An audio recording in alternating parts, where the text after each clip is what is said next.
हमारा टॉपिक है electron transport chain. हमने जैसे पिछले टॉपिक कुछ पढ़ ली जिसमें ग्लाइकोलिसिस प्रोसेस और क्रेब्स साइकिल प्रोसेस। इसमें देखा हमने किस तरह से ग्लूकोज मॉलिक्यूल ब्रेक डाउन होने के बाद हमें एनर्जी देता है। एनर्जी हमें एटीपी की फॉर्म में मिलती है और एनएडीएच और एफएडीएच की फॉर्म में मिलती है। तो एटीपी में तो हम डायरेक्टली यूज कर लेते हैं, लेकिन एनएडीएच और एफएडीएच को हम इलेक्ट्रॉन ट्रांसपोर्ट चेन में ले आते हैं। वहां से नेक्स्ट हमें किस तरह से एनर्जी मिलती है वो हम स्टडी करेंगे। Electron transport chain and oxidative phosphorylation. Electron transport ये है कि एक कॉम्प्लेक्स स्ट्रक्चर है जिसमें प्रोटीन्स का, जहाँ पे इलेक्ट्रॉन्स मतलब के निकलते हैं और उससे हमें एनर्जी मिलती है। और ऑक्सीडेटिव फास्फोरिलेशन ये है कि ऑक्सीजन की प्रेजेंस में हमें फास्फोरिलेशन होती है, जिसकी वजह से मतलब के एटीपी बनती है।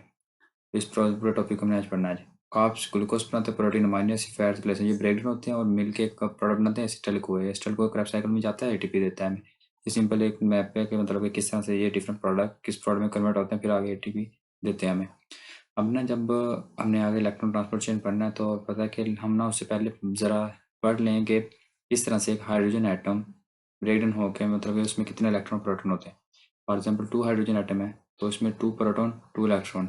हमने क्या किया कि 2 हाइड्रोजन एटम थे, उनमें फॉर एग्जांपल एक प्रोटॉन और एक इलेक्ट्रॉन, इनको मिला दिया तो ये बन गया H माइनस। मतलब क्या हुआ समझाने के लिए कर रहा है इस तरह से। तो फिर एक सेपरेट प्रोटॉन रह जाएगा, एक सेपरेट इलेक्ट्रॉन रह जाएगा इस तरह से।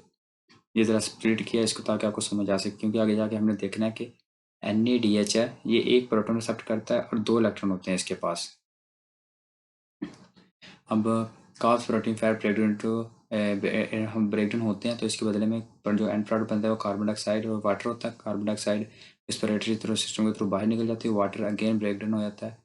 अगेन ब्रेकडाउन हो जाता है। लास्ट पे हम इसको चीज़ को डिस्कस करेंगे और इस प्रोसेस में हमें NaDH जो इससे एटम्स मिलते हैं हाइड्रोजन एटम्स, वो NaDH और FADH कोएंजाइम पे लोड होते हैं जो इलेक्ट्रॉन ट्रांसपोर्ट चेन में जाते हैं। We are removing hydrogen atom from the carbs, protein, fat, and loaded them on the coenzyme NAD and FAD. NADH and FADH is nicotinamide dinucleotide and FAD is flavin adenine dinucleotide. ये same वही substrate में product FADH और NADH मिलते हैं और उसके बदले में NADH इसी तरह ये देख लें।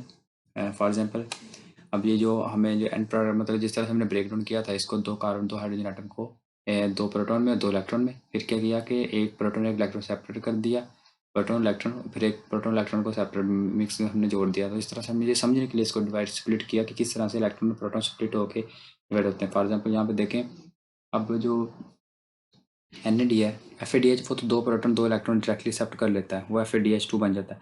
लेकिन NAD ये 2 प्रोटॉन इलेक्ट्रॉन एक्सेप्ट नहीं करता, इसके पास ये एक इलेक्ट्रॉन एक्सेप्ट करता है, साथ एक प्रोटॉन एक्सेप्ट 2 इलेक्ट्रॉन एक्सेप्ट करता है और एक प्रोटॉन एक्सेप्ट करता है। तो सॉरी 1 प्रोटॉन और 2 इलेक्ट्रॉन ये एक्सेप्ट करता है NADH। NAD accept 1 proton and 2 electron, it accept 1 proton and 2 electron, एक इलेक्ट्रॉन ये और एक इलेक्ट्रॉन इसके ऊपर H प्लस के ऊपर। और FAD ये 2 प्रोटॉन 2 इलेक्ट्रॉन एक्सेप्ट करता है। Both are loaded. Monkey, these are responsible for electron transport to electron transport chain. Transport electron carried through the electron transport chain. Series of proteins and other components. अब हमें समझना है कि electron transport chain क्या होती है। Electron transport chain एक protein की सीरीज है जो इनर माइटोकॉन्ड्रियल मेम्ब्रेन के ऊपर होती है, मैट्रिक्स में नहीं। इनर माइटोकॉन्ड्रियल मैट्रिक्स में होती है ऑब्वियसली, इनसाइड पे होती है, लेकिन वो माइटोकॉन्ड्रियल इनर माइटोकॉन्ड्रियल मेम्ब्रेन के ऊपर एक प्रोटीन कॉम्प्लेक्स स्ट्रक्चर होता है जिसमें इलेक्ट्रॉन एक स्टेप टू दूसरे स्टेप में जाते हैं, इसके बदले में वो प्रोटॉन रिलीज करते हैं। प्रोटॉन वापस से आते हैं, आपको आगे समझ आएगी सारी चीज़ आहिस्ता आहिस्ता स्लो स्लोली।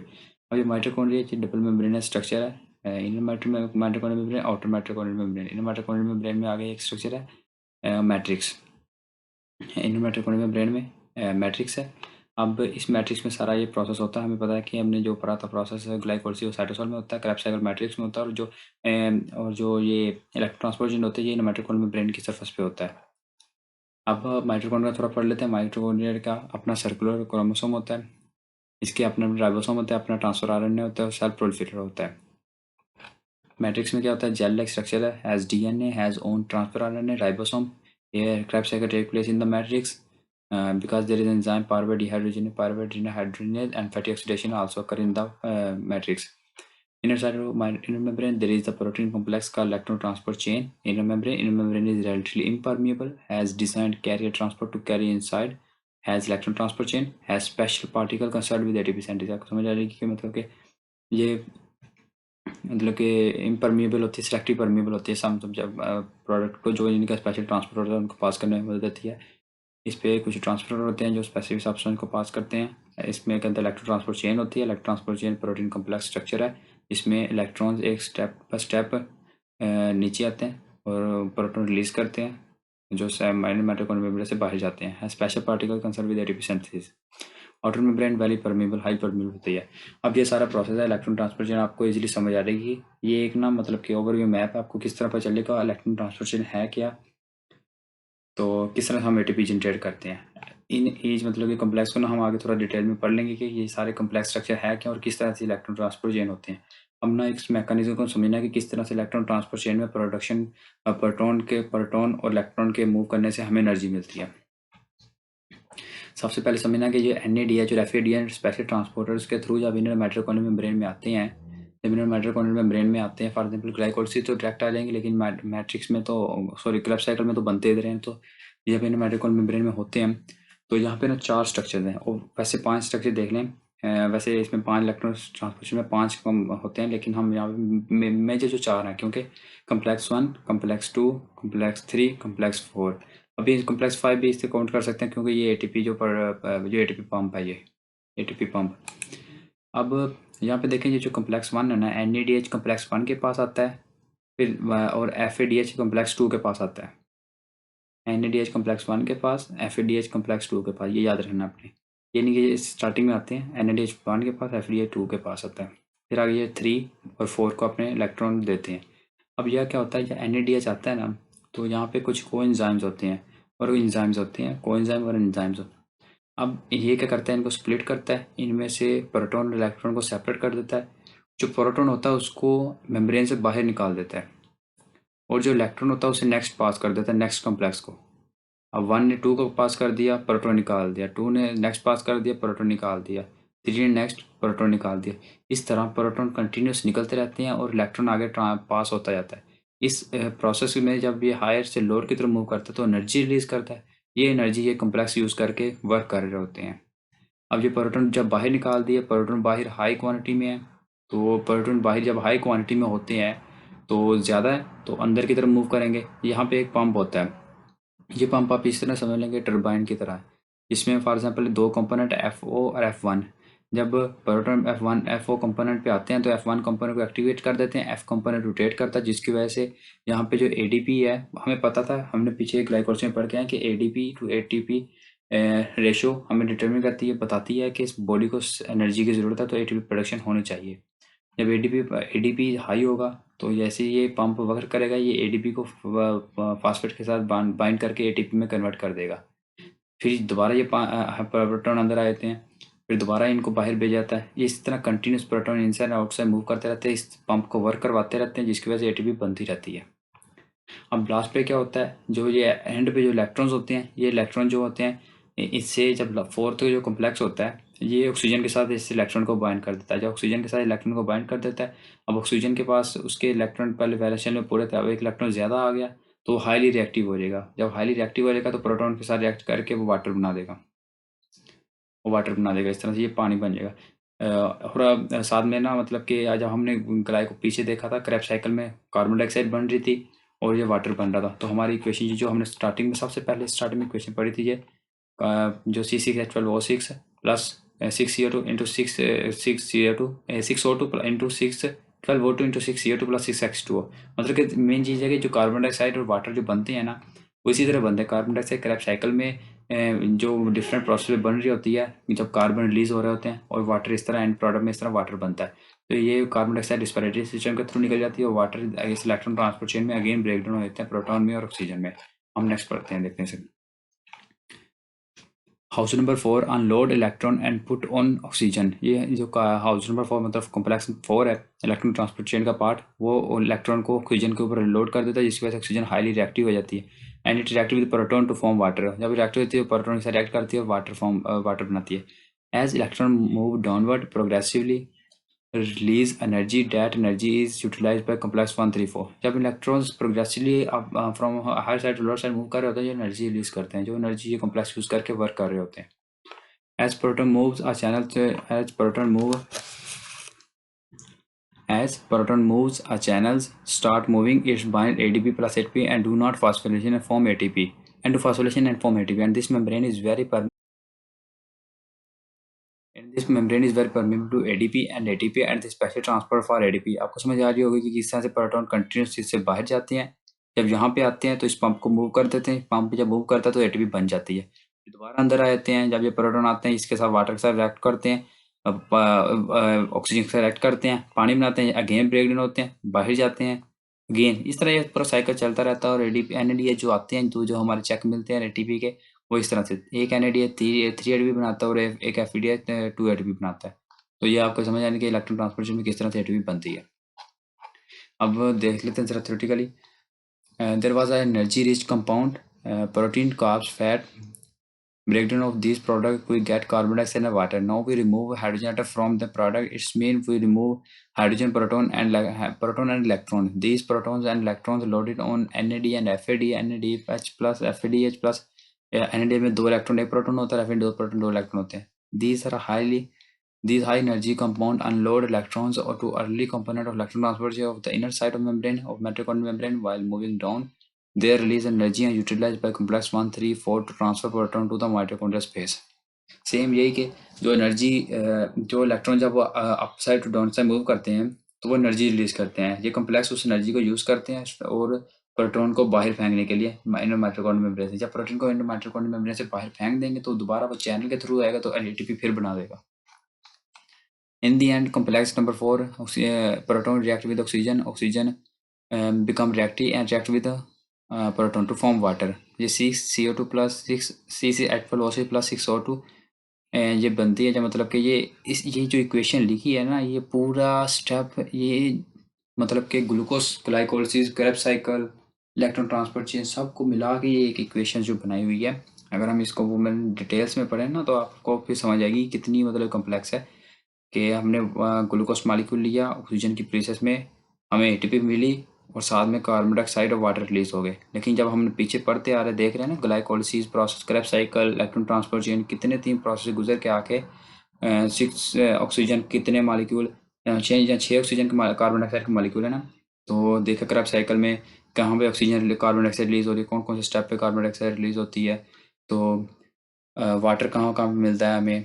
तो ये पूरा कॉम्प्लेक्स कॉम्प्लेक्स का निचोड़ जो होता है ना, मेन चीज़ वो ये इक्वेशन लिखी हुई है। Carbon dioxide first pumped out, then respiratory are but water to रेक्टोस्पियर अगेन फॉर्म वाटर।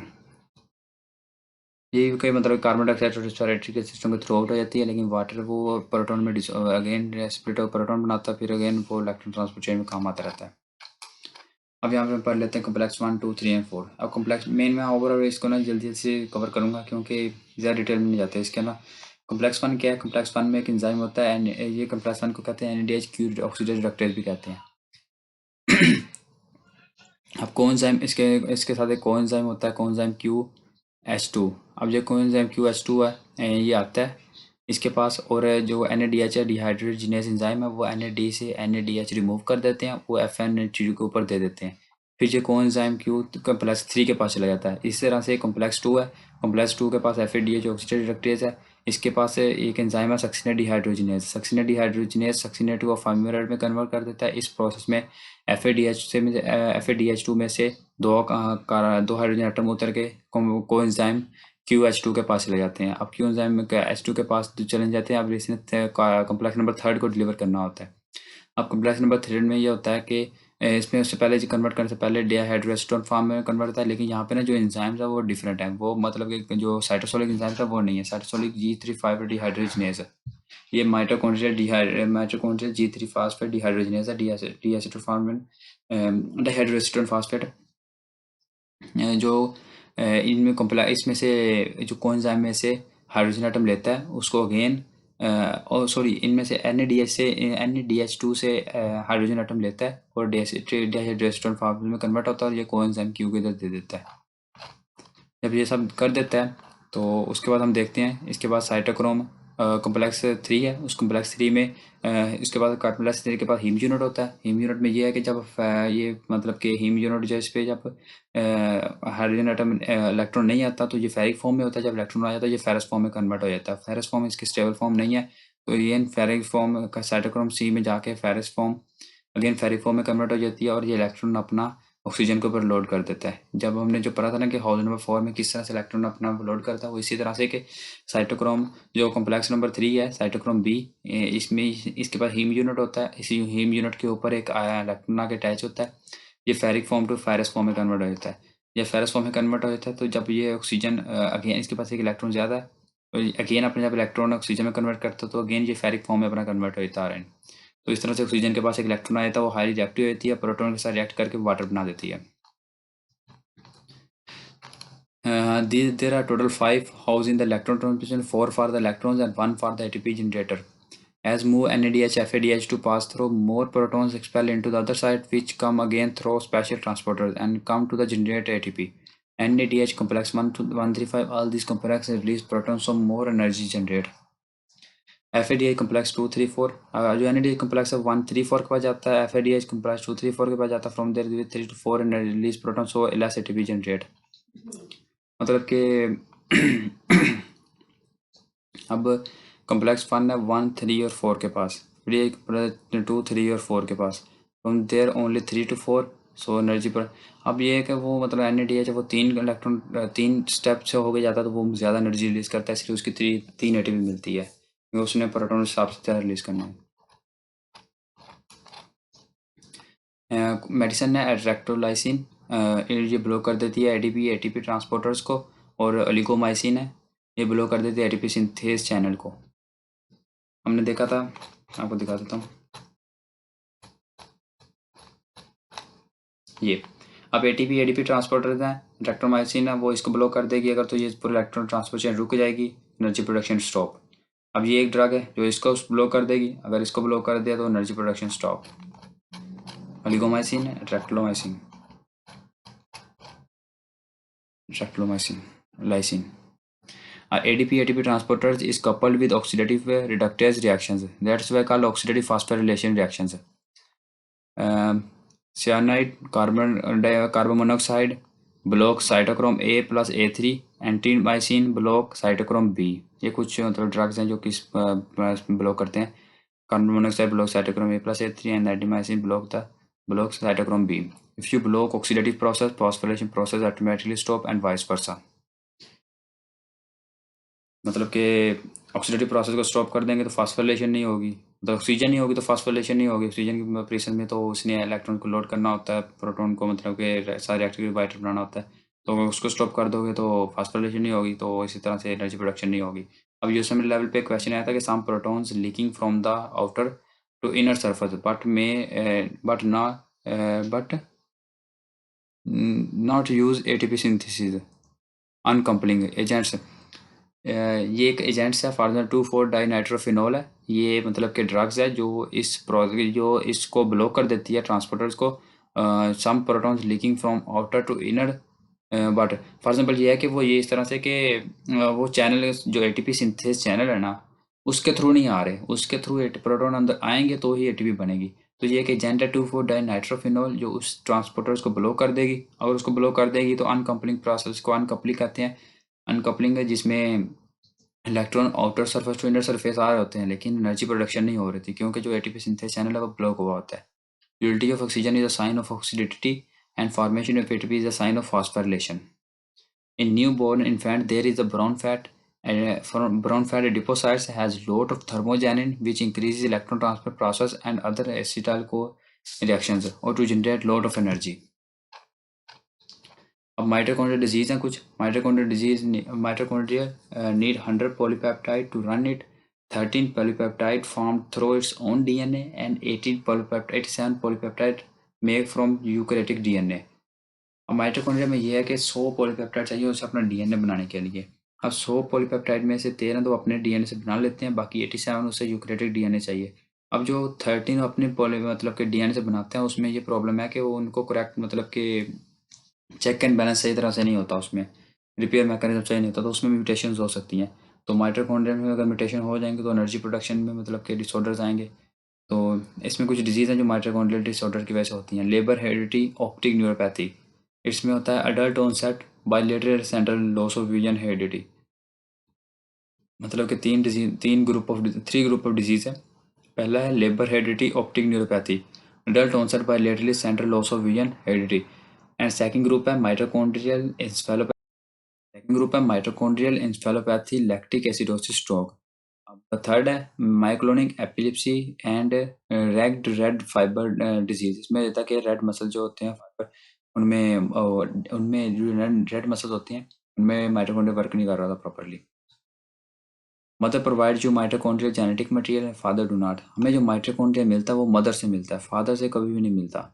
अगर मदर के माइटोकॉन्ड्रिया में डिजीज़ है तो वो नेक्स्ट जनरेशन में स्प्रेड करेगी। अगर फादर के माइटोकॉन्ड्रिया में कोई डिसऑर्डर्स है तो वो नेक्स्ट जनरेशन में नहीं ट्रांसफर होगा। फॉर एग्जाम्पल यहाँ पे देख लें मदर फादर, अगर मदर का डीएनए मतलब कि माइटोकॉन्ड्रियल इसका डैमेज है, उसमें म्यूटेशंस हैं, तो नेक्स्ट देखेंगे हमें कि जो जनरेशन होगी उसमें जितने ही बच्चे होंगे उनमें माइटोकॉन्ड्रियल डिसऑर्डर्स होगा। और अगर हम यहाँ पे देखें कि फादर के साथ डिसऑर्डर्स है और साथ मदर कोई और है जिसके डिसऑर्डर नहीं है, तो नेक्स्ट जनरेशन में कोई डिसऑर्डर नहीं होगा। तो देखिए नेक्स्ट जनरेशन से फिर आगे जब मदर में डिसऑर्डर है और फादर के साथ डिसऑर्डर नहीं है तो फिर भी नेक्स्ट जनरेशन में डिसऑर्डर काज करेगा। इसका ये मतलब हुआ कि मदर में कि माइटोकॉन्ड्रियल में अगर डिसऑर्डर हुआ तो नेक्स्ट जनरेशन में पास होगा, नहीं तो नहीं पास होगा अगर फादर में हुआ तो। आज का टॉपिक कंप्लीट हो गया के लिए। बाकी बेसिक आपने पढ़नी बुक्स वगैरह से या फिर अपने एमबीबीएस करना है तो उसमें आपको एक ट्रांसफर चेन ग्लाइकोल सीख कर